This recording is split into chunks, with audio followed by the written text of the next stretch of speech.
Observation के बाद की बात है, जब न्यूटन ने अपना ग्रेविटेशन लॉ दिया, तो एक्चुअली न्यूटन का gravitation law F equals G m1 m2 upon R square, ये लॉ न्यूटन ने ओरिजिनली दिया था प्लैनेट्स के लिए, हेवनली बॉडीज के लिए दिया था।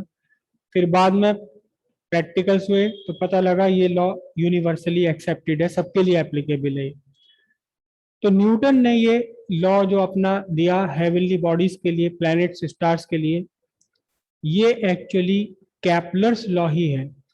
कैपलर के लॉ मिला करके, कैपलर के लॉ में से न्यूटन ने अपना एक ऑब्जर्वेशन, मैथमेटिकल एक्सप्रेशन फाइंड किया, मैथमेटिकल कंक्लूजन निकाल लिया तीन लॉज का, वो हो गया न्यूटन्स लॉ ऑफ ग्रेविटेशन। तो हम हेडिंग डालते हैं deduction of Newton's law from Kepler's law, deduction of Newton's law of gravitation from Kepler's law of planetary motion. कैपलर ने क्या कहा था?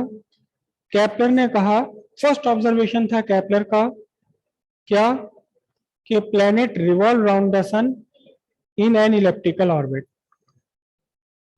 ये पोजीशन है सन की और ये पोजीशन प्लैनेट की, planet revolve round the sun in an elliptical orbit. शायद कैपलर के पास उतने अच्छे इंस्ट्रूमेंट ना हो जितने, या उन्होंने ऑब्जर्वेशन शायद उतना ना किया हो जितना न्यूटन ने किया। तो न्यूटन ने ये देखा कि सारे के सारे प्लैनेट्स इलिप्टिकल ऑर्बिट में रिवॉल्व नहीं करते। कुछ प्लैनेट हैं, जो प्लैनेट या तो सन के बहुत पास हैं, सन के बहुत क्लोज हैं, या वो प्लैनेट जो सन से बहुत ज्यादा दूर है, वो इलिप्टिकल ऑर्बिट में कर रहे हैं। लेकिन जो प्लैनेट सन से बहुत दूर भी नहीं है और बहुत पास भी नहीं है, जो बीच के प्लैनेट है, जैसे कि अर्थ है, मार्स है, ये सन का रिवॉल्यूशन कर रहे हैं ऑलमोस्ट सर्कुलर ऑर्बिट में। इनका जो ऑर्बिट है वो इलेक्ट्रिकल नहीं है, कैसा है? सर्कुलर है। जैसे हम ये अर्थ की बात करें तो orbit of the sun is almost circular, पैरा इलिप्टिकल तो नहीं है, पूरी तरह से सर्कुलर भी नहीं है, लेकिन सर्कुलर के बहुत क्लोज है, ऑलमोस्ट सर्कुलर है, राइट। तो फर्स्ट ऑब्जर्वेशन तो उन्होंने ये देखा कि प्लैनेट्स, सारे प्लैनेट्स इलिप्टिकल ऑर्बिट में नहीं है, बल्कि कुछ प्लैनेट्स बीच वाले प्लैनेट सर्कुलर ऑर्बिट में रिवॉल्व कर रहे हैं। लिखते हैं इसे, Newton observed that planets very close to the sun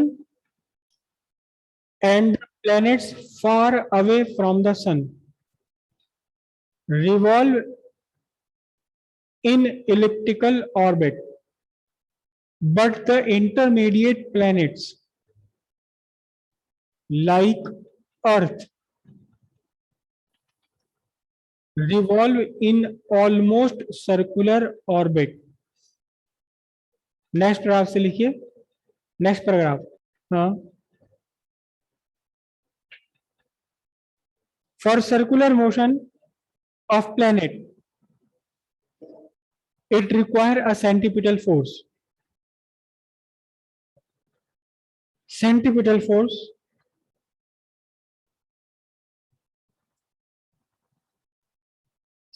force on planet F equals mv square by r.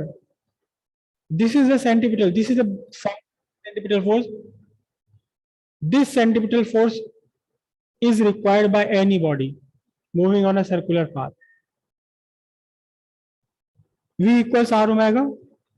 So you can substitute mr omega square because V equals r omega. V linear motion, r angular velocity.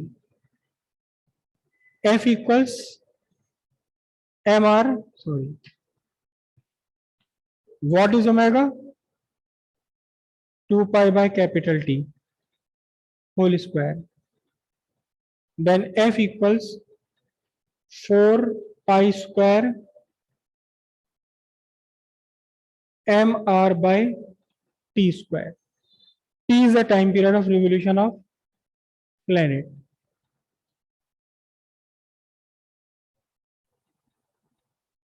By Kepler's third law, T square directly proportional what? R cube. Third observation Kepler का क्या था? Square of time period of planet is directly proportional to the cube of mean distance. Correct. तो हम ये कह सकते हैं T square equals K R cube. What is K equals constant of proportionality. K equals constant of proportionality. अब इस T square को substitute कर दें ऊपर के फॉर्मूले में K R cube. Right. Formula है F equals 4 pi square M by R और अपॉन में टी स्क्वायर को सब्स्टिट्यूट किया K R cube. Then F equals 4 pi square by K m by r square. Here what is m? Here m equals the mass of planet. The mass of planet. M is the mass of planet. R is the mean distance between planet and sun. R is the mean distance between the planet and the sun. So it is clear that f inversely proportional to square of distance.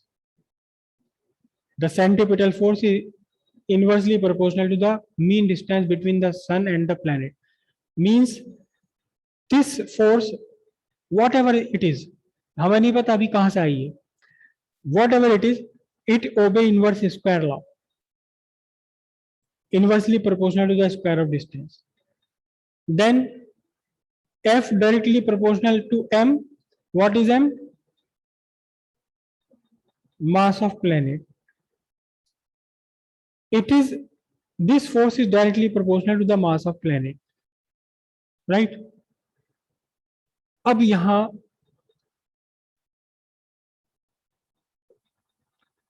Newton ने अपना second law of motion लगाया. Oh sorry, third law of motion. This is sun, this is planet. There is a centripetal force on the planet towards the sun. Always, it is always towards the center. The centripetal force act towards the center. This is the force on planet, but the force appear always in a pair of action and reaction. अगर planet पर force है sun की तरफ, तो फिर सन पर भी कोई ना कोई अट्रैक्शन फोर्स, सेम फोर्स जरूर होगी. कहां? प्लेनेट की तरफ भी होगी. Because a single force is never occur in universe. अकेली कोई फोर्स चलती ही नहीं पूरे यूनिवर्स में. Force always applied in the form of pair of action and reaction. अगर force on planet, if force on planet is action, there must be force on sun as reaction. planet पर अगर action है तो उसका reaction भी कहीं ना कहीं होना चाहिए. because action and reaction are always on the two different bodies. एक ही bodies पर नहीं होता कभी भी, है दो अलग अलग bodies पर होता है, एक body पे कभी नहीं होता. तो planet पर अगर action है तो exactly उतनी ही force क्या होनी चाहिए? sun पर भी होनी चाहिए. ठीक है. इसी को, इस पूरे फैक्ट को उन्होंने क्या कहा? उन्होंने कहा since this force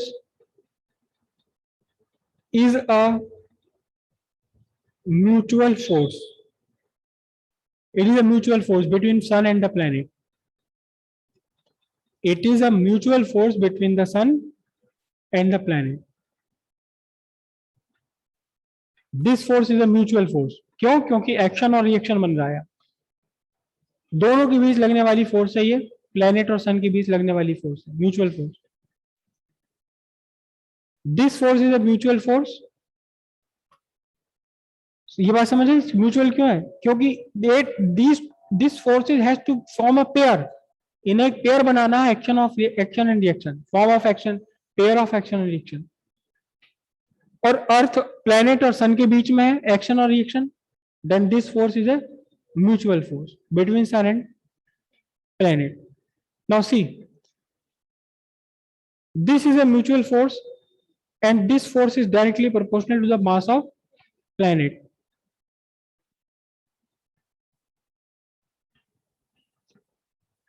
If this force is directly proportional to the mass of planet, अगर ये mass of planet के directly proportional है, so this force must be proportional to the mass of sun, because it is a mutual force between the planet and the sun, and in mathematical equation the force is directly proportional to the mass of planet, and it is a force, mutual force between the sun and the planet. If the force is directly proportional to the mass of planet, the same force must be proportional to the mass of sun. But where is the mass of sun in the equation? Where is the mass of sun in the equation? There is no mass. लेकिन action reaction law से हमें क्या पता लग रहा है कि mutual force है। अगर ये म्यूचुअल फोर्स एक के मास के डायरेक्टली प्रोपोर्शनल है तो दूसरे वाले के मास के भी डायरेक्टली प्रोपोर्शनल इसको होना ही है, it has to be. But there is no mass of sun in the equation. Mathematical equation में मास ऑफ प्लैनेट तो है, मास ऑफ सन नहीं है।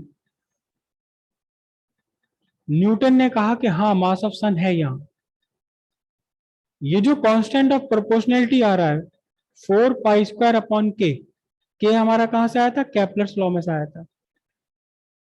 के कहां से आया था? केपलर्स थर्ड लॉ से आया था। 4 भी अपने आप में कांस्टेंट है, पाई भी अपने आप में कांस्टेंट, और ये कांस्टेंट के कहां से आया? Newton's Kepler's third law. So 4 pi square upon K is a constant.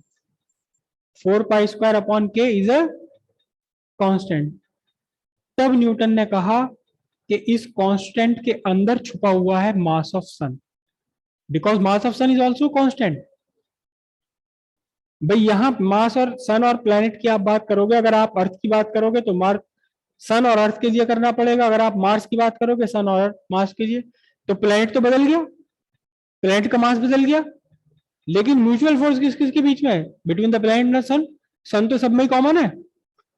तब उन्होंने कहा this constant 4 pi square by K contains the mass of सन। कहीं ना कहीं मास ऑफ सन कहां है? इस 4 पाई स्क्वायर बाय के में आ रहा। उन्होंने क्या कहा? उन्होंने कहा कि the constant pi square by 4 K by K contains what? The mass of sun. अब इन्होंने इस कांस्टेंट को हटाकर एक नया कांस्टेंट दिया, capital G into M. Capital G into M, where now capital M is what? Mass of sun. और किसी भी प्लैनेट के लिए आप बात करोगे तो मास ऑफ सन कांस्टेंट ही बना रहेगा। अब इस पूरे के पूरे कांस्टेंट को आप हटा दीजिए, नया इक्वेशन आपकी क्या बन गई? बोलिए। G mass of sun, mass of planet upon R square Newton. तो ओरिजिनली न्यूटन ने ये फॉर्मूला दिया था, ये इक्वेशन दी थी प्लैनेटरी ऑब्जेक्ट्स के लिए, हेवनली ऑब्जेक्ट्स के लिए, अंतरिक्ष में जो चीजें हैं। फिर बाद में दूसरे साइंटिस्ट ने प्रैक्टिकल्स किए तो पता लगा ये यूनिवर्सली एक्सेप्टेड है। Here G is called, Newton ने तो इसे कहा था क्या? G is called gravitational constant. Actually इस फोर्स का नाम उन्होंने दिया क्या? Gravitational force. जो भी ये फोर्स है जो सेंट्रीपिटल फोर्स की तरह काम कर रही है, इस फोर्स का नाम उन्होंने क्या दे दिया? इस फोर्स का नाम उन्होंने दिया what? Gravitational force. Gravitational force का कंसेप्ट किसी को नहीं पता था न्यूटन से पहले। न्यूटन ने सबसे पहले वर्ड यूज करा ग्रेविटेशनल फोर्स। उन्होंने कहा कि ये सेंट्रीपिटल फोर्स की तरह काम कर रहा है, सन और प्लेनेट के बीच में है, and because of their mass, because of mass of sun, because of mass of planet, एक नई तरह का फोर्स उन्होंने कहा कि हम इसको कहेंगे gravitational force. And hence G is called